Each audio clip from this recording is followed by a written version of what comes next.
আমরা বিরতিতে যাওয়ার আগে বলেছিলাম আজকে আমাদের মূল আলোচনার বিষয় হচ্ছে ইন্স্যুরেন্সের টার্ম পলিসি। আমরা একবার দেখে নেব এই টার্ম পলিসি জিনিসটা ঠিক কি, এটা কোন বয়স থেকে চালু করা যায় বা এর বেনিফিটস গুলোই বা কি কি।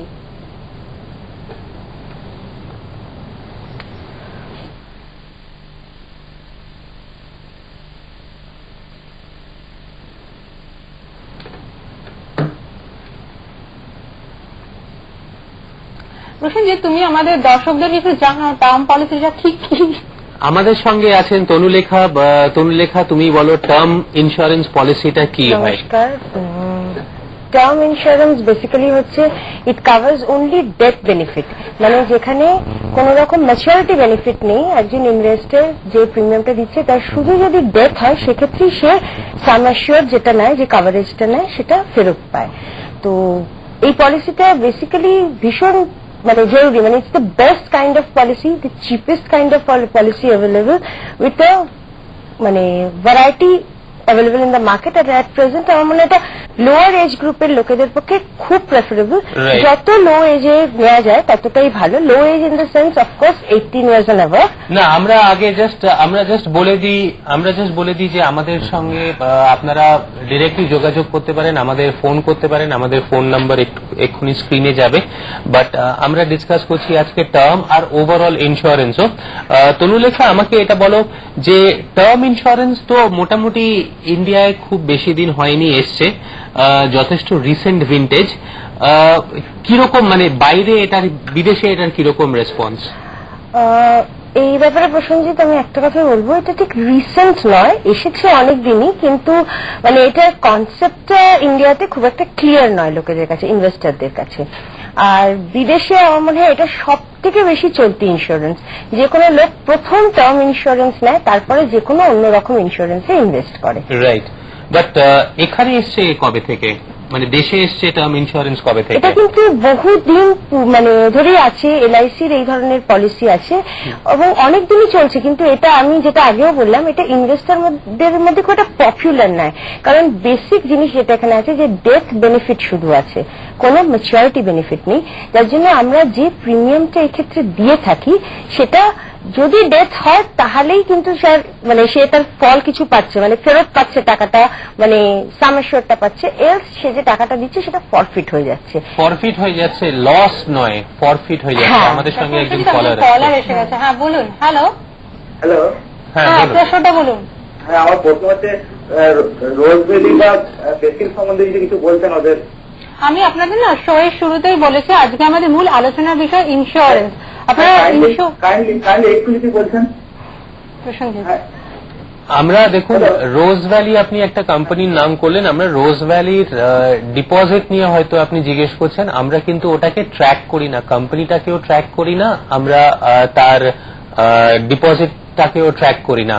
সো আমরা এক্ষুনি ওটা নিয়ে কিন্তু আপনাকে কিছু ফিডব্যাক দিতে পারবো না।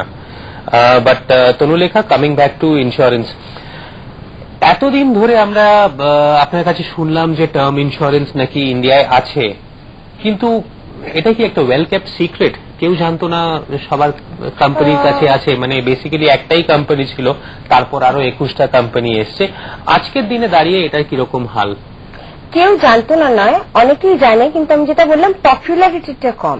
কিন্তু ধীরে ধীরে ইনভেস্টরদের মধ্যে অ্যাওয়ারনেস আসছে, তারা বিভিন্ন রকম প্রোগ্রামস দেখছেন, বিভিন্ন রকম জার্নালস বেরোচ্ছে, নিউজ পেপার ফ্ল্যাশেস আসছে, যার জন্য তারা এই টার্ম ইন্স্যুরেন্সের সম্বন্ধে অনেকেই কিন্তু এখন অ্যাওয়ার এবং অনেকে নিতে চাইছেন, নিচ্ছেনও।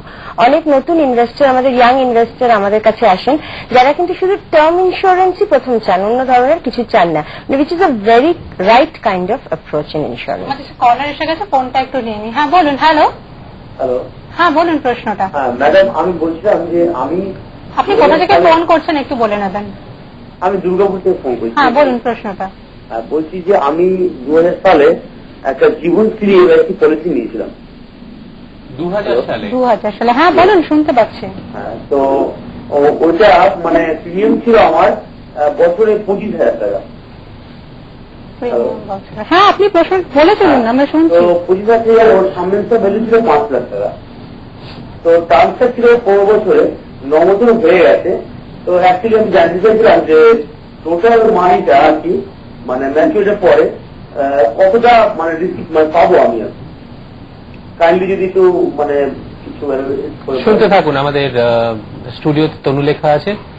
তনুলেখা, এটা ঠিক এইভাবে বলা যায় না, কারণ Exactly. প্রসেনজিৎ এটা আপনিও জানেন যে এটা কোম্পানি এলআইসি যে বোনাস ডিক্লেয়ার করে তার মানে every year on year basis, plus reversionary bonus, terminal bonus, এই সমস্ত কিছু নিয়ে প্লাস কিছু গ্যারান্টিড অ্যাডিশনস থাকে, সবকিছু নিয়ে কিন্তু ম্যাচুরিটি ভ্যালুটা আসে। সেটা একটা অ্যাপ্রক্স ক্যালকুলেশন হয়তো করা যায়, কিন্তু এক্সাক্ট ফিগার বা এক্সাক্ট কিছু বলা যায় না, কারণ এটা বোনাসের উপর ডিপেন্ড করবে। কোম্পানি অ্যাভারেজে যদি আমরা ধরি যে 6% বোনাস যেটা হিস্টোরিক্যাল এলআইসি দিয়ে 7% রেটে আপনি ক্যালকুলেট করতে পারেন যে সেরকম ইয়েতেও ম্যাচুরিটি। বাট জেনারেলি নিয়ম হচ্ছে গিয়ে আপনার যদি 25,000 টাকা থাকে আর আপনি 5 লাখের আপনি বললেন যে পলিসি করেছেন, তাহলে 5 লাখ ডিভাইডেড বাই 25 রাফলি আপনি প্রিমিয়াম কিন্তু অতখানি দেবেন।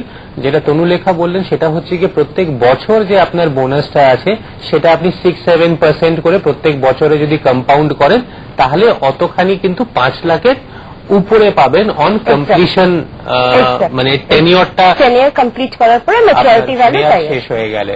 আচ্ছা, আমাদের একজন কলার এসে গেছে। হ্যাঁ বলুন তো। হ্যাঁ বলুন। হ্যাঁ ম্যাম, আমি ফারাক্কা থেকে বলছি। হ্যাঁ বলুন, প্রশ্নটা বলুন। বলছি আমার বয়স এখন 32 বছর। তো আমি সেদিন টিভিতে শুনলাম ম্যাম একটা রেলিগের পলিসি হচ্ছে আই টার্ম বলে। তো ম্যাম পলিসির ব্যাপারটা একটু বলবেন খুলে? বাহ, গুড কোয়েশ্চেন।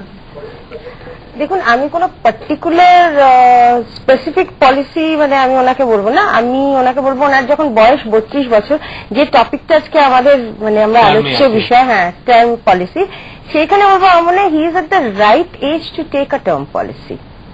মানে উপযুক্ত আপনি পলিসি যদি উনি শুরু করতে চান পলিসি নেওয়া, তাহলে আমার মনে হয় এটা একদম পারফেক্ট এজ একটা টার্ম পলিসি দিয়ে ওনার চালু করার। তো ওনার জন্য টার্ম পলিসি কিরকম, যদি আমরা কলার যদি আজকে এখনো ফোন নাইলে থাকতেন তাহলে হয়তো আমরা জিজ্ঞেস করে নিতে পারতাম। ধরে নিন উনি আজকে 25,000 টাকা কামাচ্ছেন আর ওনার খরচা হচ্ছে গিয়ে লেটস সে 15,000 টাকা, তাহলে ওনার কিরকম টার্ম অ্যামাউন্টটা হওয়া উচিত? টার্ম অ্যামাউন্টটা কিন্তু ডিপেন্ড করবে ওনার কজন ডিপেন্ডেন্টস আছে। Let's say wife and one child. হ্যাঁ, সেখানে ধরুন ওনার এক্সপেন্সেস বা ইয়ে মাথায় রেখে মিনিমাম একটা 20 to 25 লাখস এর কভারেজ ওনার থাকা উচিত। আর সেটা প্রিমিয়াম মানে টার্ম প্ল্যানের থ্রু দিয়ে কিন্তু এটা সেটা কত প্রিমিয়াম হতে পারে? অ্যাপ্রক্স 8 থেকে 10,000 এর মধ্যে 8 থেকে 10,000 এর মধ্যে আপনি কিন্তু 25 লাখের একখানা ইন্স্যুরেন্স অ্যামাউন্ট আপনি পেয়ে যাচ্ছেন, যেটা কিন্তু আপনি যদি কম্পেয়ার করেন এন্ডাউমেন্ট বা অন্য কিছু দিয়েছে, মানে এটা প্রায় 80-90 লাখ টাকার কাছাকাছি ওনার প্রিমিয়াম হবে, মানে 90,000। তো সেটা একটা হিউজ গ্যাপ। তো সেই জন্য আমার মনে হয় এই সময় ওনার ফার্স্ট টার্ম ইন্স্যুরেন্স দিয়ে চালু করে তারপরে অন্যান্য উইথ এজ ওনার অন্যান্য ইন্স্যুরেন্সের কথা ভাবা উচিত। রাইট। আচ্ছা, আমাদের একজন কলার এসে গেছে, ফোনটা নিয়ে নিই। হ্যাঁ বলুন। হ্যালো। হ্যাঁ বলুন। হ্যালো। আচ্ছা, আমরা কোনো কারণে যোগাযোগ করতে পারিনি। আচ্ছা, আমাদের আগের কলারের মানে ওনার রেসপেক্টেই আমরা একটা কোয়েশ্চেন আপনাকে দিই।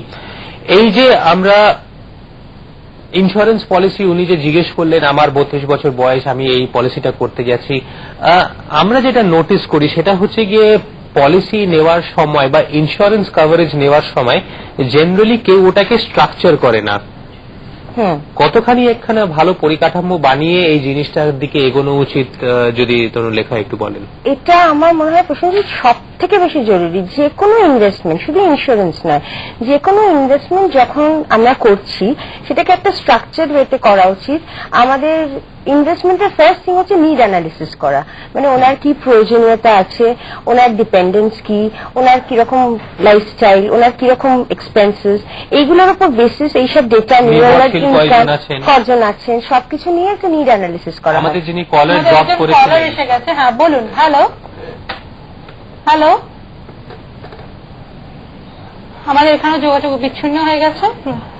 তো এই যে এই স্ট্রাকচারটা যেটা বলছিলেন সেটার ইম্পর্টেন্স তো যথেষ্ট হাই আছে। আমরা ফিরে এসে আমাদের ছোট্ট ব্রেক নিয়ে বিরতির সময় হয়ে গেছে, ফিরে এসে আমাদের আলোচনাটা চলবে, শুনতে থাকুন।